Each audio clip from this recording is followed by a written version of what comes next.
근데 이제 선거가 끝나고 윤석열 후보는 이제 당선인이 되었습니다.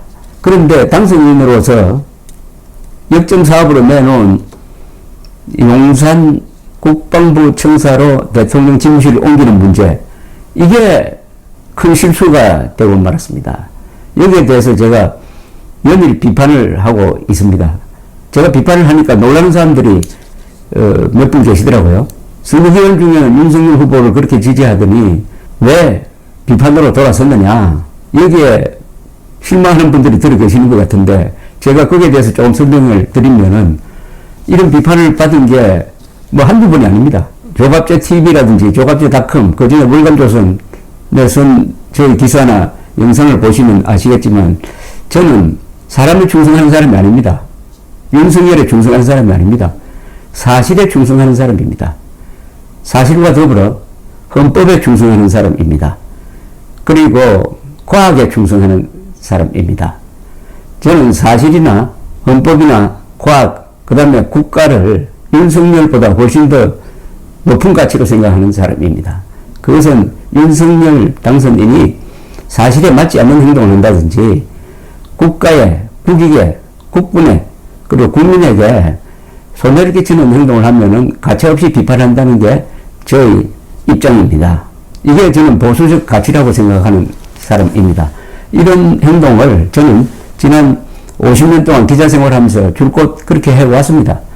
그러니까 어떤 때는 보수 진영으로부터 제가 비판을 많이 받아왔습니다. 그러나 그런 태도를 한 번도 바꾼 적이 없습니다. 나중에 시간이 지나면은 제가 한 말이 맞기 때문에 설득이 되는 경우가 많아요. 제가 하는 행동이 올바르다는 것은 제가 사실에 충실한 덕분입니다. 저는 흔히 저를 자칭을 해가지고 거짓말 킬러라고 합니다. 특히 음모론을 저는 매우 싫어합니다.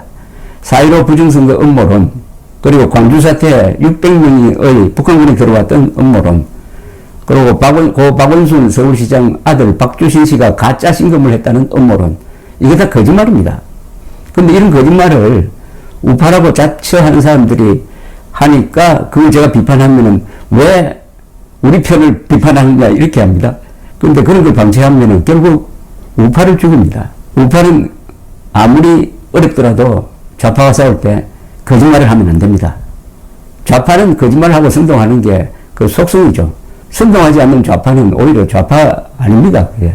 자, 그럼 보수적 가치가 뭐냐 하면은 그건 간단합니다. 보수적 가치는 사실, 법, 과학, 그리고 전통입니다. 관습입니다. 그리고 교양입니다. 그러면은 항상 이 가치를 철석같이 유지해 가야 되느냐 하면은 예외가 있을 수가 있어요. 그 예외는 어떤 경우냐? 전쟁이 났을 때입니다. 그리고 전쟁의 준하는 선거 때입니다. 선거나 전쟁은 권력 투쟁이라는 점에서 같다고 말씀드렸습니다. 요 기간에는 보수적 가치도 소중하지만은 우리 편이 이겨야 된다는데 올인할 필요가 있습니다. 그러나 전쟁 시기도 아니고 선거도 끝났으면 이제는 평상식으로 돌아가야 되죠. 그래서 윤석열 당선인의 용산 이전을 비판을 합니다. 저는 그 부분만 비판합니다.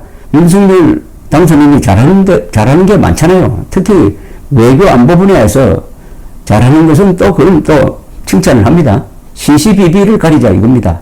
근데 우리나라 사람들, 특히 보수라고 하는 사람들 중에서 윤석열이 하는 모든 것은 다 잘하는 것이다, 이렇게 생각하는 사람들이 많아요. 그러면은 윤석열을 하느님으로 만드는 겁니다. 그건 개인 숭배입니다. 또 하나의 가치가 있습니다. 보수가 지켜야 할 가치는, 그것은 민주적 가치입니다. 자유민주적 가치죠. 자유민주적 가치라는 것의 핵심은 뭘까요? 법대로 하고 상권 분립, 그리고 국민 동의를 받는다. 결과도 중요하지만 과정도 중요하다. 뭐 이런 겁니다. 제가 박근혜 정부 시절에 있었던 이야기를 하나 말씀드리면은 아마 이해가 빠르실 거라고 생각합니다. 박근혜 정부 시절에는 저는 유튜브를 하지 않았습니다. 조갑제닷컴을 통해서 박근혜 대통령이 잘못하는 것을 비판을 해왔습니다. 첫째가 반일 친중 외교 정책을 펴는 걸 비판을 했습니다. 두 번째는 세월호 사건이 났을 때 너무 선동 세력에 끌려가지고 좌파 선동에 넘어가더니 해경이 해체하는 것을 반대를 했습니다. 아마 이 두 실정에 대한 공개적인 반대는 제가 제일 열심히 했다고 생각합니다. 그러나 박근혜 대통령이 잘한 게 있잖아요. 통합진보당 해산, 국정교과서 만드는 것은 국정교과서 군사 부분입니다. 한국사 부분. 그것은 적극적으로 밀어주었습니다. 이런 일이 있었어요. 박근혜 정부 시절에 애국 활동하시는 그 지도자급 인사들이 모임이 있었습니다. 그게 정부 측 인사도 참여를 했는데 그게 2015년이었습니다. 그때 화제가 되었던 게 2015년에 중공군이 주관이 돼가지고 전성절 행사를 한다. 여기에 박근혜 대통령이 참여하기로 되어 있었습니다. 그게 화제가 되었는데 국방장관을 지내신 한 분께서 이건 잘못한 것이다.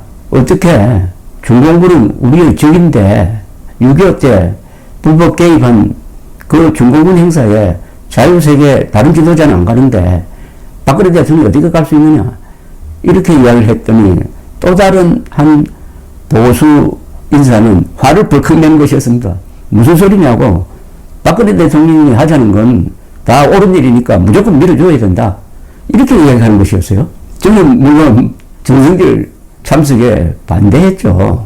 그런데 그런 모습을 보면서 참 이게 문제가 있구나. 그런데 나중에 박근혜 대통령이 탄핵 위기로 몰리니까 전성길 행사에 참여해도 된다는 그 주장을 하는 사람은 보이지도 않고 박근혜 대통령을 비판했던 사람은 또 열심히 나와서 박근혜 대통령 탄핵을 반대하고 있었습니다.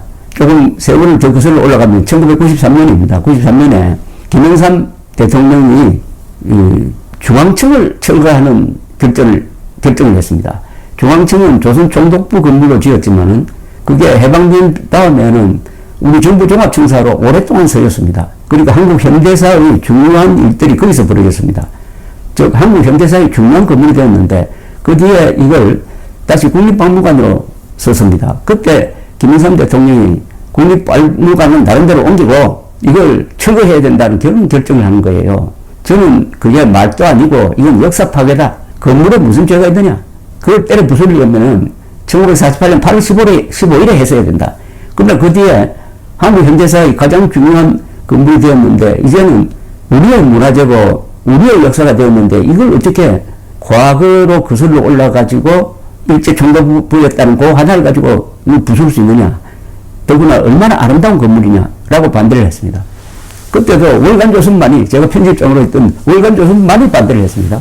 그 뒤에 이제 뒤늦게 다른 언론사에서 이건 이전해야 된다. 부수면 안 된다라고 했지만 결국 1995년에 민족정기 회복을 한다면서 김영삼 대통령이 부수었습니다. 그 2년 뒤에 국가부도가 났습니다. 그걸 부순다고 민족정기가 회복됐습니까? 그게 지금 광화문에 있었으면 이 광화문 일대가 얼마나 빛났겠습니까? 역사의 영역을 다 간직한, 그러나 지금은 한국 현대사의 중심에 있었던 건물이 지금 광화문 자리에 있었으면 이 일대가 더 빛났고 바로 거기에 국립박물관이 있어야죠. 그 국립박물관이 용산으로 갔습니다. 여러분 용산까지 가서 국립박물관에 들어가시는 분들 많지 않습니다. 교통 불편합니다. 어느 나라든 국립박물관은 그 중심에 있는 겁니다. 수도의 중심에 있어야 됩니다. 참으로 치사한 김영삼판 한국 현대사 부정이고 역사 파괴였습니다. 그것을 말리지 못한 당시의 우리나라 지도층의 수준, 문화예술계의 수준 통탄해 나지 않습니다. 요사이 윤석열 당선인이 추진하는 이 청와대 이전도 비슷한 맥락입니다.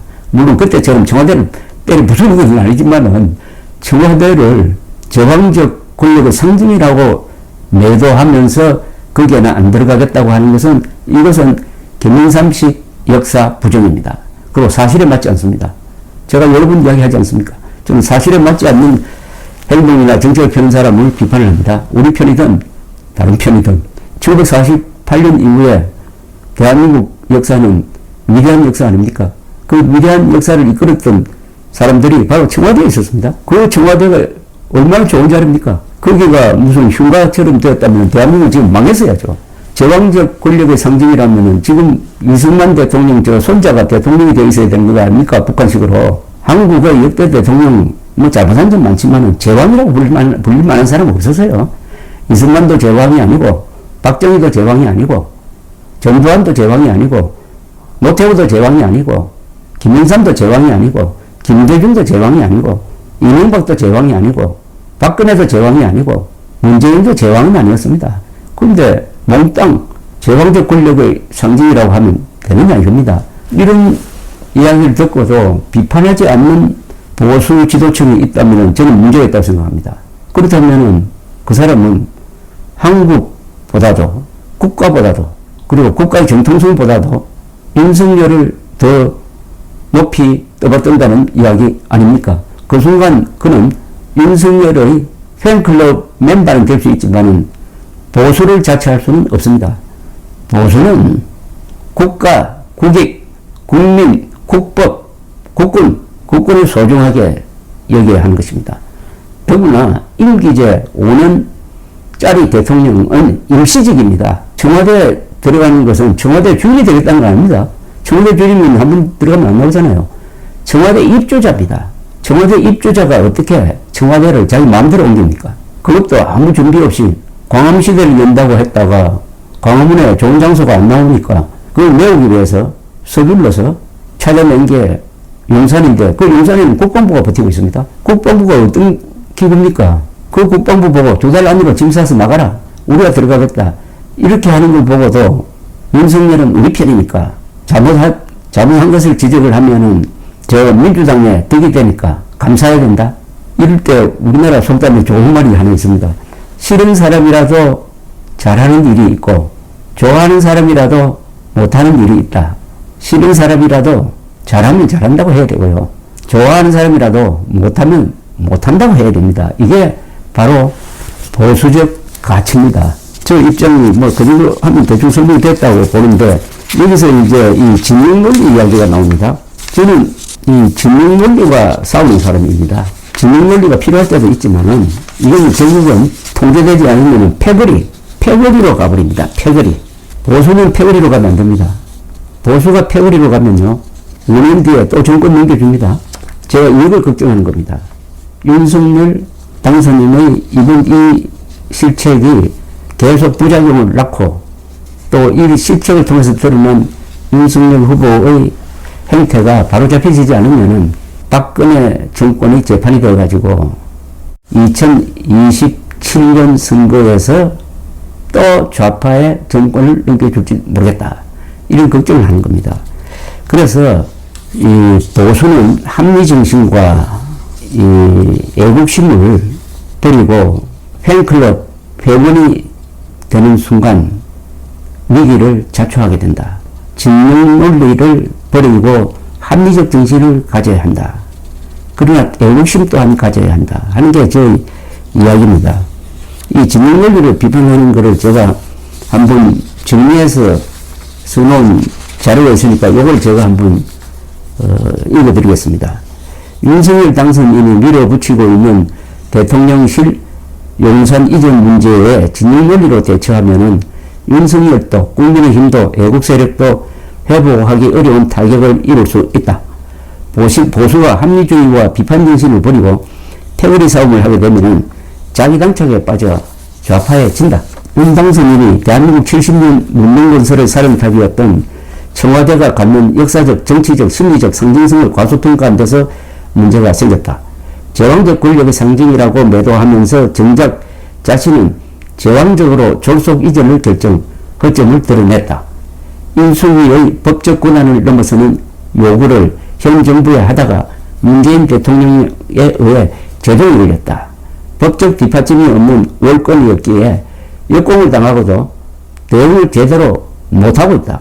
5월 10일 임기가 시작된 뒤에도 청와대에 들어가지 않고 통일동 인수위 사무실을 쓰면서 용산 국방부 청사 이전을 기다리겠다는 태도는 오기를 넘어서 코미디감이다.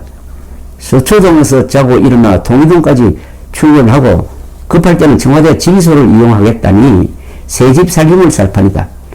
국가 사령탑이 시작부터 이렇게 흔들리면 국정이 표류한다. 한 여론조사에 따르면 국민의 약 60%가 청와대 이전에 반대한다. 정부 연령층에서 전국적으로 반대한다. 특히 서울에서 반대가 많다. 이는 지방선거에서 국힘당에 불리하게 작용할 수 있다. 대통령궁 이전은 작은 첨도로서 80% 이상의 국민 지지 없이는 안 된다. 국민 통합의 상징인 대통령궁이 국민 분열의 상징이 된다. 청와대 이전 논란으로 윤석열 지지율도 50% 아래로 떨어졌다. 70%를 웃돌아야 정상의 시점에서 이렇게 낮은 것은 유례가 없다. 국민통합을 그렇게 외치던 윤 당선인이 독단적 결정으로 국민 분열을 초래했을 뿐 아니라 가장 치명적인 보수 분열상을 노출시켰다. 청와대 이전 문제에 있어서 중도층은 윤석열 지지에서 이탈하고 보수층은 7대4로 분열되었다. 민주당 지지층은 95%의 결집도를 보여준다. 기능 논리로 나눠지더라도 윤석열과 국힘당이 유리할 게 없다. 이런 추세가 지방선거까지 이어져 국힘당이 참패하면은 책임을 둘러싸고 당이 분열될 가능성을 배제할 수 없다. 그때부터 윤석열 대통령의 국정운동 동력은 약화될 것이다. 5월 10일 청와대 개방으로 잠시 인기몰이를 할지 모르지만 이는 요양수를 바라는 포퓰리즘이다. 늦을까지 못한다. 시민들은 오히려 이런 좋은 장소를 버리고 왜 용산으로 가려 하는지 이해할 수 없다는 생각을 하게 될지 모른다. 엄청난 역사적 무게를 가진 청와대를 독선적으로 지우고 볼품없는 용산 국방부로 옮기는 일은 시간이 흐를수록 우스꽝스럽게 보일 것이고 계속되는 논란으로 다른 국정을 제대로 볼 수 없게 될 것이다. 문재인 정권의 적폐청산이란 역사적 과제도 놓치게 될 것이다.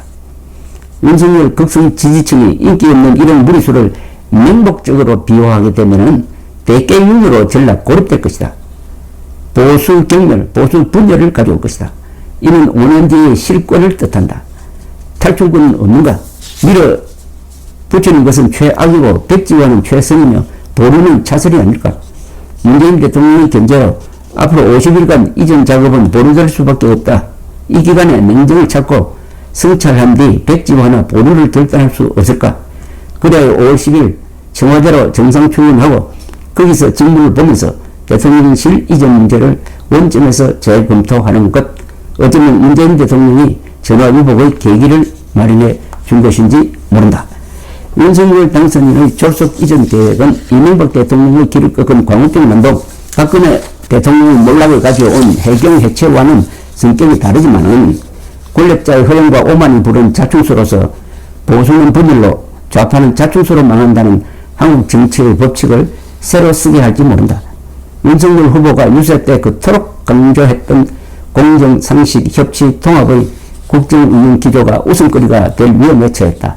이게 가장 큰 손실일 것이다. 대통령국은 권위 통합 그리고 아름다움을 과신해야 한다.